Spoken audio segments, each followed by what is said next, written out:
사랑하는 영락교회 지체들에게 주 안에서 평화 인사를 전합니다. 오늘은 2021년 12월 1일 수요일입니다. 오늘의 묵상 본문은 출애굽기 7장 1절로 13절까지의 말씀입니다. 오늘 본문 말씀 7장 1절부터의 말씀은 이렇게 시작합니다. 여호와께서 모세에게 이르시되 볼지어다 내가 너를 바로에게 신같이 되게 하였은즉 내 형 아론은 내 대언자가 되리라. 주님의 말씀이 다시 한번 모세에게 임하고 모세가 해야 될 바를 주님이 말씀하고 계시는 거죠. 너를 바로에게 신같이 되게 하였은즉, 신같이 되었다라고 하는 것은 이제 본질의 세계를 붙들고 있다는 얘기죠. 우리가 살고 있는 이 시공간, 4차원의 세계, 현상의 세계, 그 세계 가운데 우리가 살아가고 있는데 주님과 함께하고 있다는 것, 주님의 붙든 삶이 되었다고 하는 것은 우리가 본질의 삶, 무한 차원의 삶을 살고 있다는 얘기입니다. 그 무한 차원의 세계라고 하는 것을 이 현상의 세계에서 경험하게 되는 것, 이것이 이적이고 기적이고 또 신과 같은 것이죠. 그러니까 바로에게 있어서는 모세가 주님의 사람이고 주님과 말씀과 함께하는 사람이고 주님의 본질의 역사, 무한 차원에 속한 자이기 때문에 신과 같은 존재가 되는 것이죠. 이것이 현상 가운데 경험하게 되는 신성의 의미입니다. 내 형 아론은 내 대언자가 되리라. 대언자라고 하는 것은 이제 나비라는 말인데 나바라는 말에서 왔습니다. 나바라는 말은 영감에 의해서 말하다라는 말이죠. 성령에 의해서 거기에 붙들려서 말한다. 그러니까 뭐 대언기도, 심령의 기도, 시몬의 기도 뭐 이런 표현들을 쓰기도 하는데 주님이 주시는 이거 나는 나에게선 이런 게 나올 수 없는데 그런데 주님이 주시는 주님의 말씀, 주님의 기도가 있는 거죠. 그런데 내 형 아론이 내 대언자가 된다라고 하는 이 표현 자체가 모세가 하나님과 완전히 붙들림 받은 하나님과 하나 된 그런 삶을 살게 되니까 모세의 말을 받은, 모세의 말이라는 게 뭐 모세가 생각해서 모세의 뜻에 따라 하는 말이 아니죠. 주님께 받은 말씀을 그대로 전하는 것입니다. 빈 그릇, 깨끗한 그릇이 되어서 자신의 경험 가운데 주님의 말씀을 제한하지 않고 주님의 말씀 있는 그대로 온전하게 증거할 수 있는 자신의 에고가 다루어진 사람인 거죠. 그렇게 말씀이 증거되는 그 말씀을 받은 아론이 모세의 대언자고 동시에 주님의 말씀의 대언자가 되는 것이죠. 2절에 내가 내게 명령한 바를 너는 내 형 아론에게 말하고 그는 바로에게 말하여 그에게 이스라엘 자손을 그 땅에서 내보내게 할지니라. 주님이 모세에게 말씀하시고 모세가 아론에게 말하고 아론이 바로에게 말해서 바론이 주님의 말씀을 듣게 되는, 왜 이렇게 복잡하게 할까요? 주님이 직접 말씀하시지 주님이 그냥 바로에게 이야기하지 왜 모세, 아론을 통해서 이렇게 말씀이 증거되게 할까? 주님의 사역하시는 방법인 거죠. 주님이 사람을 쓰시는 겁니다. 주님이 그런 연합하는 역사를 이루어내시는 거죠. 이것이 주님의 길입니다. 이것은 우리를 위한 것이죠. 예전에 제가 어릴 때 뭐 몇 번 예전에도 비유로 들고는 하는데 우리 그 집에서 청소를 할 때 애들이 이제 뭐 다 커서 그렇지 않지만 어릴 때 뭐 초등학교도 가기 전에 초등학교 저학년일 때 이럴 때 집에서 청소를 하면 애들이 막 서로 청소를 하고 싶어 해요. 특히 우리 막내가 어릴 때인데 막 그 앞에서 붙들고 진공 청소기 앞을 붙들고 자기가 이제 막 같이 붙들고 혼자 못 하죠. 같이 붙들고 하는데 혼자 이렇게 청소하는 것보다 혼자 하면 한 15분이면 할 수 있는 거를 이제 아이하고 같이 하면 30분, 1시간이 걸리는 거죠. 근데 애가 너무 이제 기뻐하고 재밌어 하니까 같이 그렇게 하는 겁니다. 그리고 엄마가 오면 내가 이제 자랑을 해요. 내가 오늘 집안 청소 다 했다고. 그러다가 약간 좀 머쓱한지 아빠가 도와줬다고 이렇게 얘기하는 거죠. 그것이 이제 오랜 추억으로 좋은 기쁨의 기억으로 남아 있습니다. 주님이 하시는 것도 그와 같을 거라고 생각이 들어요. 우리를 위해서, 우리의 기쁨과 의미와 가치를 위해서 우리와 함께 해주시는 거죠. 우리가 내가 일을 하는데 주님이 도와달라고 이렇게 기도하잖아요. 주님이 좀 함께 해달라고. 주님이 하시는데 우리를 같이 동참시켜 주시는 거죠. 이게 사실은 우리가 하는 선교, 하나님의 사역, 교회에 대한 헌신, 이 모든 것이 다 그런 것이죠. 그래서 모세도 아론도 히브리 민족도 주님의 구원의 사역 가운데 써주시는 겁니다. 주님이 돌들로도 그런 일들을 이루실 수 있죠. 그런 능력의 주님이시지만 우리를 위해서 우리의 경험 가운데 우리의 삶을 통해서 주님의 구원의 사역을 이루어 가시는 은혜의 사역인 거죠. 오직 은혜다라는 것을 이제 보게 합니다. 늘 이 은혜에 붙들림 받아서 주님 안에서 삶의 의미와 가치를 피워내는 우리 모두가 되기를 주의 이름으로 축원합니다. 3절에 내가 바로의 마음을 완악하게 하고 내 표징과 내 이적을 애굽 땅에서 많이 행할 것이나, 내가 바로의 마음을 완악하게 한다, 완악하게 하다라는 말이 4장 21절에도 나왔었어요. 근데 거기에 말과는 좀 이제 다른 말입니다. 이걸 이제 다르면 다른 단어로 써야 되는데 이걸 같은 단어로 해석했어요. 근데 뭐 의미는 뜻은 통하는 것이죠. 4장 21절은 하자크라는 말인데 하든 딱딱하게 한다 이런 말이고, 여기서 바로의 마음을 완악하게 한다라는 아케쉐라는 말인데 카사라는 말이 원형입니다. 목이 곧다, 뻣뻣하다 이런 말이에요. 인간의 모든 죄악함 때문에 뻣뻣함, 완악함에서 나오는 거죠. 목이 곧은 데서 나오는 거죠. 목이 곧다는 게 무슨 말입니까? 에고의 사람이라는 거죠. 내가 내 삶의 주인이라는 겁니다. 거짓자에 속아서 그게 나라고 속이고 나를 속이고 사는 사람들, 그런 것이죠. 거짓으로, 내가 거짓 속에 있으니까 거짓의 세계에서는 내가 왕이잖아요. 내 삶의 보좌에 내가 딱 앉아 있는 거죠. 내 왕국에서는 뭐 주님도 나에게 나를 섬기는 자가 되고 마는 것이죠. 예. 내 뜻에 따라서 내가 하라는 대로 해줘야 되고, 내가 주님도 섬겨주고, 내가 믿어주고, 내가 교회 다녀주고, 예배를 드려주고, 이제 이런 거죠. 이게 이제 종교의 모습입니다. 에고가 중심이 되어 있는 에고의 사람이죠. 이것이 완악함이에요. 이것이 모든 주님을 대적하고 주님의 임재를 소멸시키는 비밀이 바로 이 거짓의 에고에 있는 거죠. 근데 바로의 마음을 완악하게 했다. 이게 그 4장 21절에도 나오지만 참 이제 힘든 말이죠. 주님이 완악하게 하신다는 게 무슨 말일까? 그래서 이 말이 원래 인간은 완악한데 죄성 때문에 완악해져 있는데, 이것을 주님이 돌이킬 수 있고 이것을 부드럽게 만들 수 있는 성령을 부어주시는 일을 주님이 하시는데 그렇게 하지 않으셨다는 것이죠. 그런 의미에서 육이다. 구원하지 않고 주님 안에서 버림받은, 이것은 이 바로가 육이 되었다라는 의미다. 이렇게 해석하는 신학적 해석도 있습니다. 주님이 선하게 만들지 않으신 거지 뭐 악하게 만드셨겠느냐. 근데 완악하게 했다 이렇게 말씀하고 계시죠. 이것은 주님이 돌이킬 수 있는 기회를 허락하지 않으셨다 이런 의미인 거죠.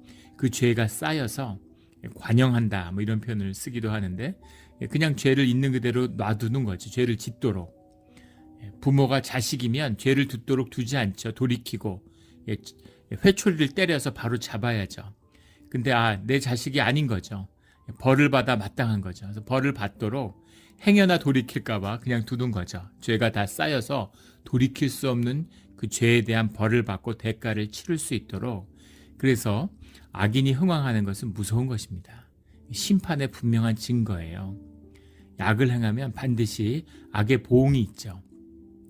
그런데 그것을 돌이키지 않는다. 주님이 그냥 그렇게 하도록 버려두신다. 이것은 하나님이 그 죄악을 심판하신다라는 뜻이, 분명히 영원한 심판 가운데 들어간다라는 뜻이 들어있는 것이죠. 내 표징과 내 이적을, 내 표징이라는 건 오트라는 말이고 이적이라는 건 모페트라는 말인데, 표징과 이적은 이제 같은 대동소이한 뜻, 히브루 리던던시라고 그러는데 영어로는 이제 이런 어떤 의미를 강조하기 위해서 반복적으로 단어를 쓰는 것이 이제 히브루 문법 가운데 있죠.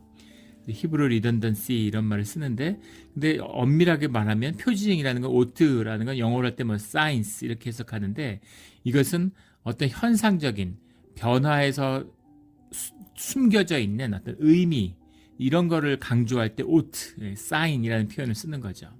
이적, 모페트라는 건 뭐 영어로 wonders 이렇게 쓰는데, 이것은 이제 현상적인 변화가 주는 그 놀라움 그 자체, 그 현상의 변화 그 자체를 주목해서 얘기할 때는 이적이라는 표현들, 모페트이라는 표현들을 많이 씁니다. 그래서 그 의미의 상징적인 의미는 좀 차이가 있는데, 이 문맥에서는 뭐 표징과 이적 할 때는 비슷한 뜻으로 쓰인 거죠. 애굽 땅에서 많이 행할 것이다. 이적을 행했다고 해서, 표징을 행했다고 해서 이것을 보고 아는 것이 아니죠. 그렇게 해서 아는 것이 아닙니다. 많은 이적들이 세상 가운데 가득하지만 주님이 함께 하신다는 것, 그게 이적인지를 모르죠.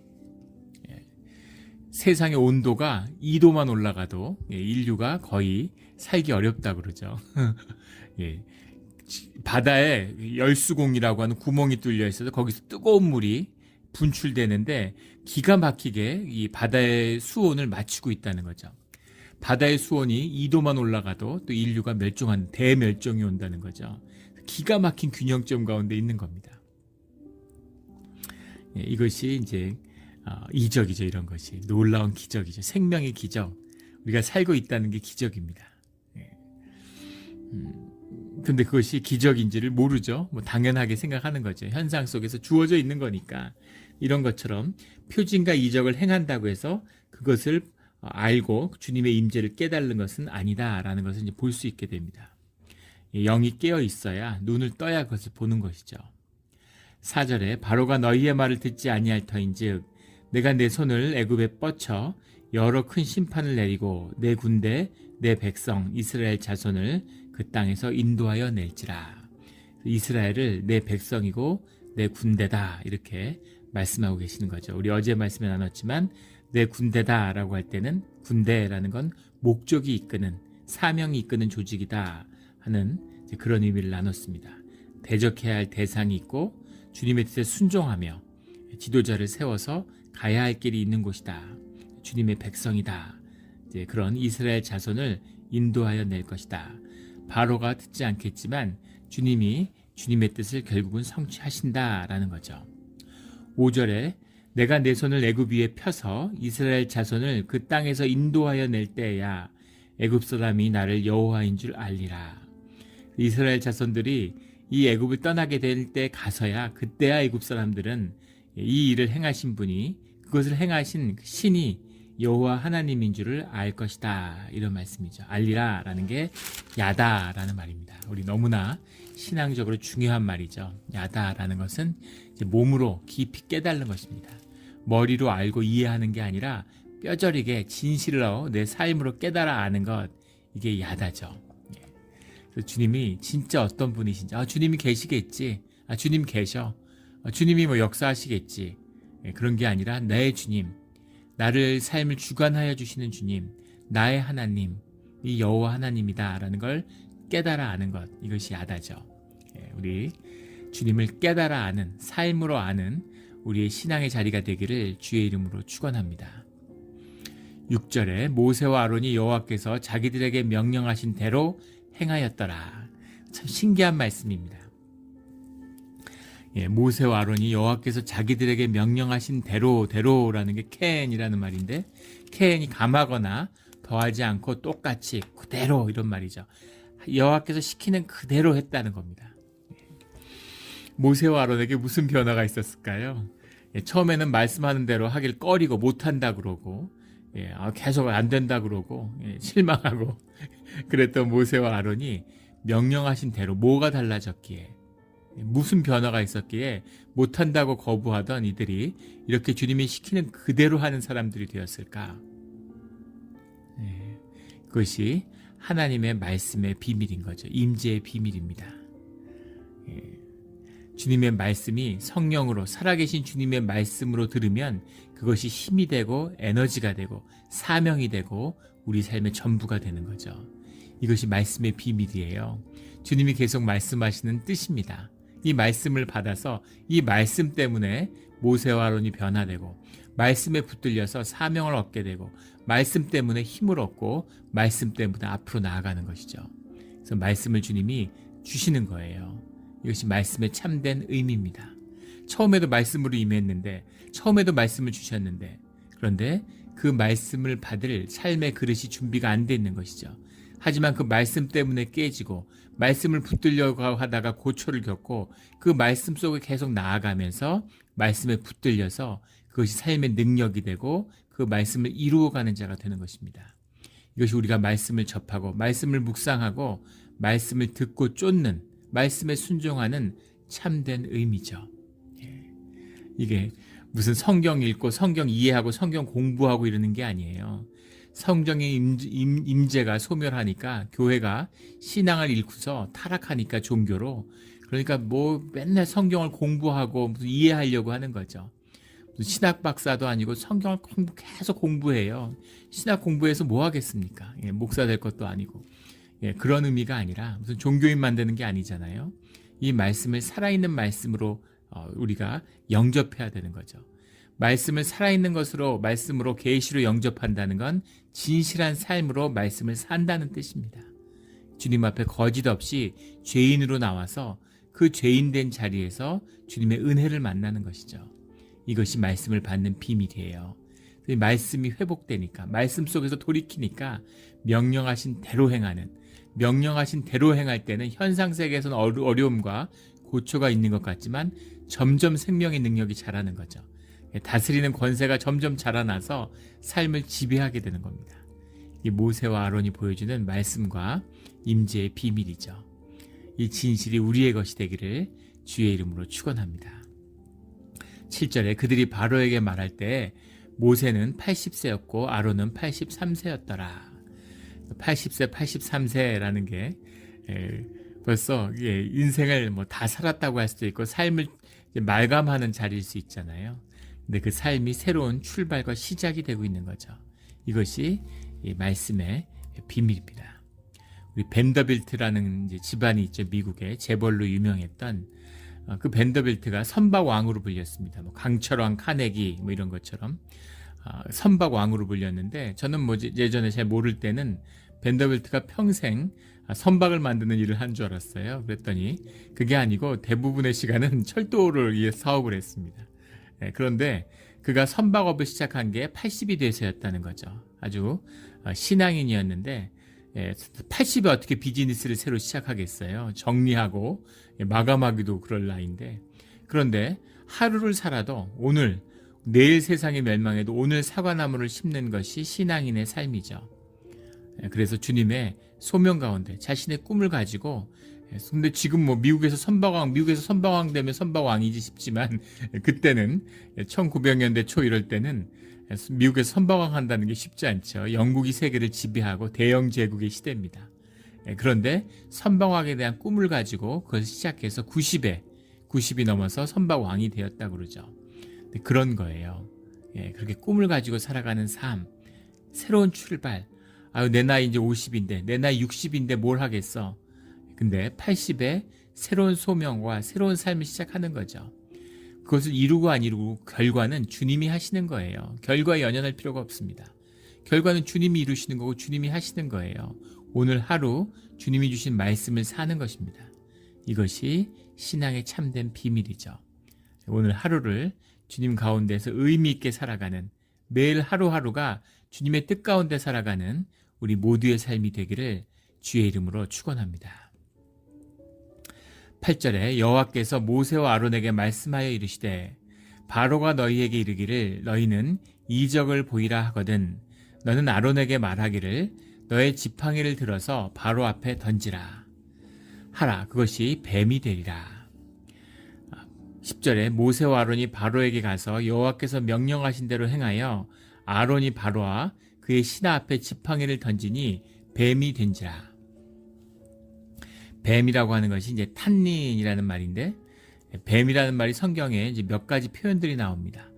대표적인 것이 나시라는 표현인데, 창세기 3장에도 나오고 민수기 2장에도 나오는 일반적인 이제 뱀을 얘기할 때는 나시죠. 그리고 민수기 21장이나 이사야서 14장 이럴 때 사라프라는 말이 나와요. 사라프라는 말은 이제 대부분 독사, 독을 품고 있는 뱀을 얘기할 때 이제 사라프라는 말을 쓰죠. 여기 나온 탄닌이라는 말은 신명기 32장, 시편 91장에도 나오고, 시편 48편, 이사야 27편 이런 데도 많이 나오는 표현이죠. 이 탄닌은 좀 특이한데, 이것이 이제 어떤 괴물을 상징하기도 해서 시편 148편 같은 용이라고 해석을 했고, 그 다음에 이사야서 27장 같은 데서는 리워야단이라는 게 이제 수중의 괴물이죠. 사단의 상징같이 나오는 그런 의미로 이제 탄닌이라는 말이 쓰입니다. 근데 여기서 탄닌이라고 하는 말은 이것이 어떤 문맥적으로 봤을 때는 뱀은 뱀인데 독사를 의미하는 그런 뜻도 들어있는 것 같아요. 근데 대부분의 사람들은 코브라였을 것이다 이렇게 이해를 합니다. 왜 코브라라고 보냐면 애굽의 상징이 코브라였기 때문이에요. 그 왕관에 이렇게 왕관이라는 것은 이제 이렇게 그 머리에 이제 쓰는데 거기에 중심에 보면 코브라가 있고 코브라라고 하는 것이 신성의 상징이었기 때문입니다. 그래서 이 코브라로 변한 그래서 당시 사실은 애굽 왕조에서 이적의 상징, 신권을 상징하는 의미가 사실은 뱀이었다는 거죠. 그래서 뱀으로 지팡이가 뱀이 바뀐다라는 의미는 그것이 신적인 계시, 주권자의 뜻이 담겨 있다라고 하는 상징적인 의미가 있는 것이다라는 겁니다. 그 시대에 이제 마술 요술에서도 이런 걸 많이 행했다고 해요. 근데 사실 지팡이를 던져서 뱀을 만들게 한다는 것은 이게 가능한 일입니까? 근데 이 뱀을 이제 최면을 걸어가지고 최면을 걸어서 뱀을 뻣뻣하게 만들어서 이렇게 던지면 뱀이 최면에서 풀어나서 이렇게 움직이는 그런 요술들을 마술들을 많이 행했다고 하죠. 뭐 그런 거 많이 하잖아요. 또 피리 같은 걸 불어가지고 피리를 이렇게 불면은 이제 뱀이 막 나와서 그 피리에 따라서 막 움직이면서 춤을 추는 것 같이 보이는 그런 것들도 많이 하죠. 사실은 이제 그게 그 뱀이 그 소리에 반응해서 춤을 추는 게 아니라 사실은 그 피리에서 나오는 그 바람에 반응을 하는 것이다. 촉각과 청각으로 청각도 촉각에 움직이는 거다. 이제 이런 그 해석들이 있었는데 동물학자들이 또 최근에 오면 사실은 뱀이 촉각도 중시하지만 청각도 굉장히 중시한다. 이제 이런 얘기도 있고 그렇습니다.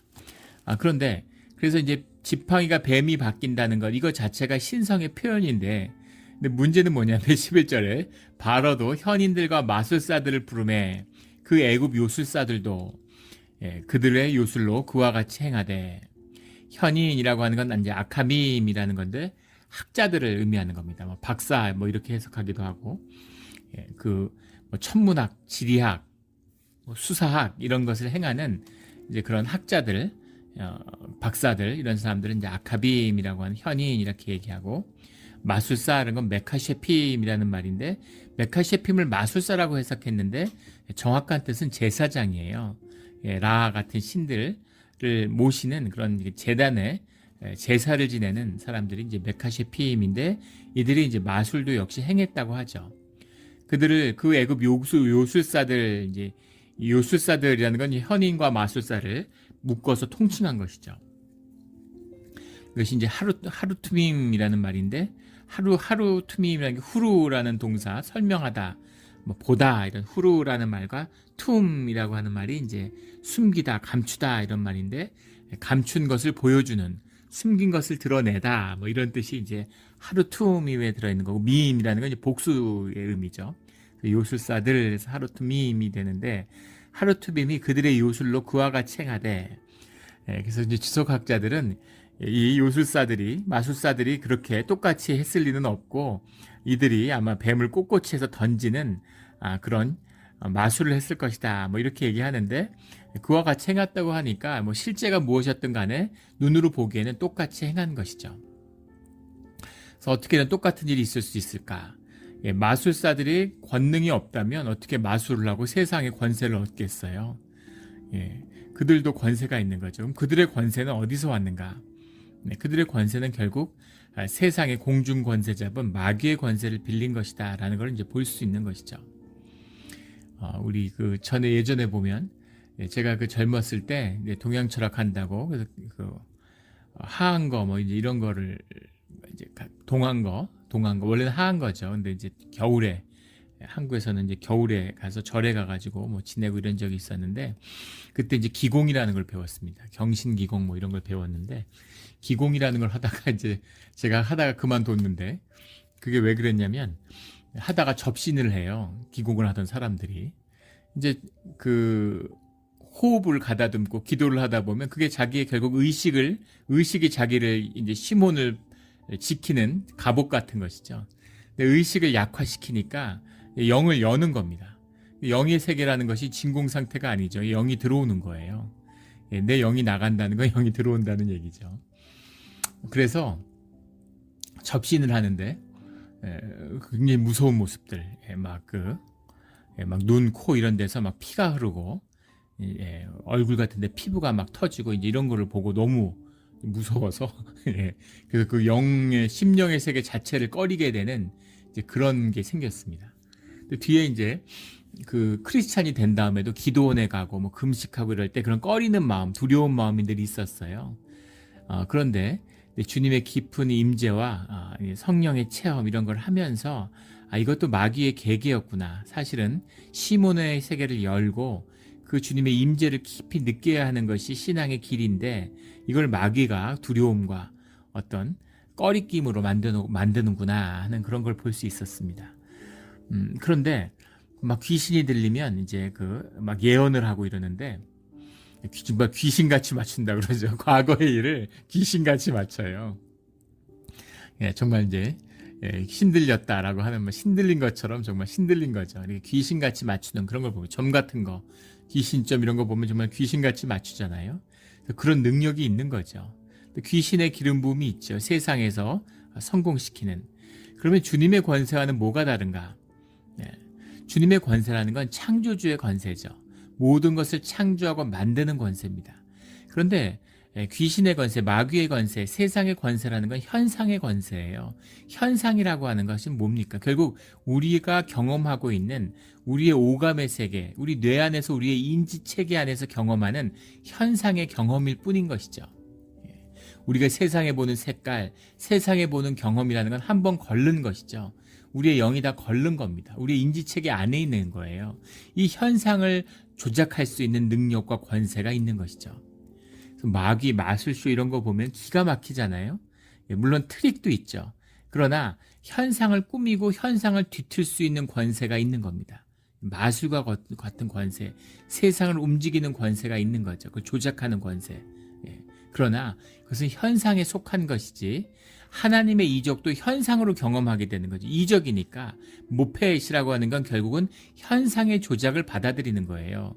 그러니까 현상의 경험으로 받아들이는 우리의 현상의 눈, 육신의 눈으로 보면 마술사의 마술이나 이런 모세가 행하는 주님의 이적이나 눈으로 보면 큰 차이가 없는 거죠. 거의 똑같아 보이는 거예요. 똑같은 것을 행하는 것이죠.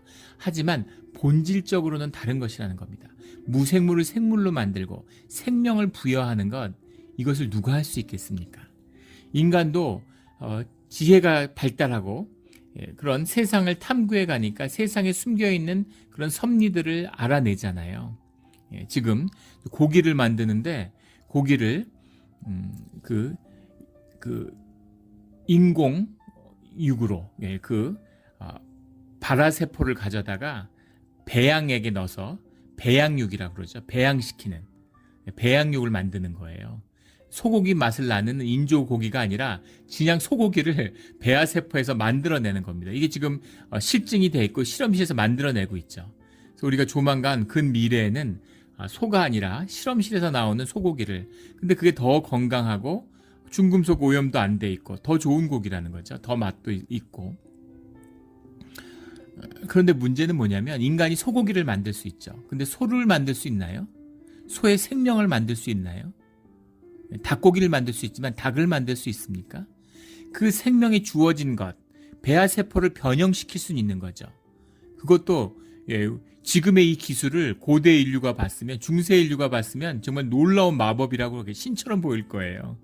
그러나 그것의 한계는 분명한 것이죠. 현상을 주물르는 것이지 생명을 주물르고 본질을 주물를 수는 없다고 하는 것입니다. 이것이 이 마술과 주님이 행하는 이적의 차이죠. 뒤에 가면 처음에는 현상이니까 현상을 뒤틀어서 이적을 흉내내지만, 그렇지만 결국은 그걸 흉내조차 못 내는 때가 이제 나타나죠. 뒤에 가면, 이적에 가면 그렇게 되는 것입니다. 종교가 모든 걸 흉내내죠. 거룩하고 성스럽고 예배를 흉내내고 교회를 흉내냅니다. 가장 신앙이 이제 약해지고 교회가 타락했을 때가 16세기의 유럽의 교회죠. 근데 그때 가장 아름다운 성악, 가장 아름다운 교회 건물을 지었죠. 그런 겁니다. 눈으로 보면, 현상으로 보면 기가 막혀 보이지만 가짜죠. 거짓인 겁니다. 그 시계, 스위스의 고급 시계 같은 게 나오는데 그 시계를 이제 짝퉁 거짓으로 만드는 거예요. 가짜로. 중국 같은 데서 가짜로 만드는데 그것도 이제 등급이 있다고 하더라. 그런 다큐멘터리를 봤는데 기가 막히게 만드는 거예요. 그래서 옛날에 무게를 재면 알았는데 지금은 무게도 똑같은 겁니다. 겉으로 봐서는 가짜도 비싸더라고요. 진짜가 워낙 비싸니까 가짜도 뭐 몇 억짜리 시계를 몇 백만 원 들여 만드는 거죠. 그런데 심지어는 그 분해하지 않으면 뒤에 있는 뚜껑을 떼니까 똑같이 보여요. 뚜껑을 떼도 그걸 완전히 분해해서 부품을 보지 않으면 가짜인지 진짜인지를 알 수 없다는 거죠. 근데 분명한 것은 비슷해 보이지만 똑같아 보이지만 가짜는 가짜고 진짜는 진짜라는 겁니다. 종교를 아무리 흉내내도 주님의 임재가 없으면, 주님이 주인이 돼주시지 않으면 가짜인 거죠. 가짜는 생명이 없어요. 아무리 해도 아무 소용없는 겁니다. 조화 같은 거죠. 조화가 꽃보다 더 아름답게 만들고 더 뭐 화려하고 지지 않고 영원한 것 같이 보이지만 가짜죠. 생명도 영원한데 생명은 죽었다가 부활하고 죽었다 부활하면서 그 향기를 피우는 거죠. 그 생명의 찬란함. 근데 그 생명이 주는 그 뭐라 말할 수 없는, 형언할 수 없는 그 생명의 기쁨, 이런 걸 조화는 절대 줄 수 없는 겁니다. 이 차이인 거죠. 이것이 마술과 주님이 행하시는 이적의 차이예요. 하루툼과 모펫의 차이입니다. 12절에 각 사람이 지팡이를 던짐에 뱀이 되었으나 아론의 지팡이가 그들의 지팡이를 삼키니라. 그래서 다 삼켜버린 거죠. 그래서 현상을 같이 주무르니까 비슷해 보이지만 본질의 권세, 무한 차원의 권세, 그 진짜 권세가 누구에게 있는가? 마귀의 권세라는 것도 결국 주님의 권세 아래에 있는 거죠. 주님이 잠시 허용해 주신 겁니다. 그리고 때가 되면 주님이 그것을 거두어 들이시죠. 주님이 하시는 일이죠. 13절에 그러나 바로의 마음이 완악하여 그들의 말을 듣지 아니하니 여호와의 말씀과 같더라. 이적을 봤는데 그 이적인지를 몰라요. 그리고 지금 지팡이가 지팡이를 삼키니까 이건 더 큰 세력인가 보다, 더 큰 권세니까 맞서 싸우거나 극복해야 되는 것으로 이해했을 수도 있겠죠. 이것처럼 마음이 완악하면 뭘 봐도 그 현실을 보지 못하는 겁니다. 자기 속에는 잘못 봤겠지. 똑같은 거지. 더 힘센 마술사가 왔나? 이걸 어떻게 하지? 이렇게 보는 거죠. 그 현상에 담겨있는, 이적에 담겨있는 의미와 주님의 임재를 전혀 느끼지 못하는 것입니다. 하나님을 만나지 못하는 자들이 하나님을 보여주면, 하나님 이적을 보면 그럼 하나님을 믿겠다, 이런 얘기를 하죠. 거짓말입니다. 어떤 이적을 봐도 하나님이 하시는 것인지를 알아보지 못할 뿐 아니라 현상의 것, 내 이익을 취하는 육에 속해 있는 자들은 결국은 어떤 이적을 경험해도 하나님을 만나지 못하죠. 이것이 진실이죠. 가나안 땅에서 예수님이 수많은 이적을 행하셨어요. 가나안 땅에서는 열매가 없었죠. 소수의 제자를 남겨두고는 십자가가 분명해지니까 다 도망갔습니다. 주님의 제자를 자처하던 자들도 다 도망가 버리고 말았죠. 그러나 십자가의 역사가 나타난 예루살렘에서는 주님의 교회가 시작되는 것입니다. 이것이 말씀의 비밀이고 주님을 믿는, 주님과 함께하는 신앙과 교회의 비밀이에요.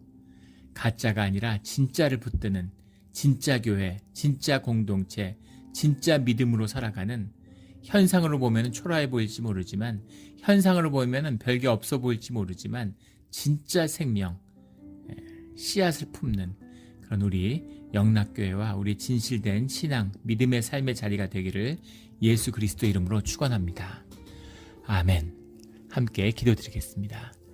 주님, 주님의 말씀을 통해서 회복되는 모세와 아론을 보게 됩니다. 우리가 말씀으로 회복되고 우리의 삶이 회복되고 풀어지는 유일한 길이, 비밀이 주님의 말씀에 있는 것임을 압니다.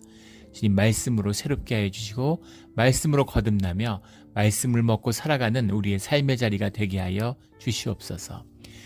눈이 떠져서 주님이 우리의 삶 가운데 행하는 수많은 이적과 사인들을 보면서 주님의 임재를 기억하고 또 주님의 길을 걸어가는, 분별하는 오늘 우리의 삶의 자리가 되기를 원합니다. 오늘 하루를 축복하여 주시옵소서. 감사드리며 예수 그리스도 이름으로 기도드렸습니다. 아멘.